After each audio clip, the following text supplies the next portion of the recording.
And of course, sometimes, gusto na natin mag-quit, gusto na natin iwanan, or alam niyo, you just wanna escape everything.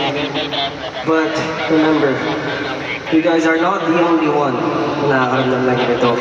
Kasi marami rin mga taong pilit na kinukuha ang aming mga passion at kulay. Pero mula nung nakilala namin kayo 18, talagang ayaw na namin mag-quit. Pinabalik nyo ang sigla at ang passion namin every time na nakakasama namin kayo at tumutungtong kami sa entablado. Pero alam nyo, syempre, ano? Tama ka dyan, George. And yung 18, sabi ko nga kanina, mga nanay ko, sila yung nagsilbing mga mata. Kayo po yung naging gabay namin patungo sa aming mga pangarap, sa ating mga pangarap. Alam ko, ano lang naman, kunwari lang, sakyan nyo na lang ako. Pero, ayun, hopefully, we were able to inspire you guys. And huwag na huwag kayong susuko sa mga pangarap mo sa buhay. Kahit na mapa namin kayo, mapa nyo rin kami. Dito kami, handa kayong gabayan. So, itong susunod na kanta namin, para sa lahat ng mapa.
tenor, our ensemble, our choral. Palakpakan naman natin po sila. Palakpakan po natin sila. Maraming salamat po sa pagbigay ng panibagong kulay at buhay sa kanta namin. Papa, maraming salamat po. Thank you so much everyone. Salamat po. Salamat sa pagbahagi ng inyong napakagandang talento sa aming lahat ng inyong mga boses. Maraming salamat.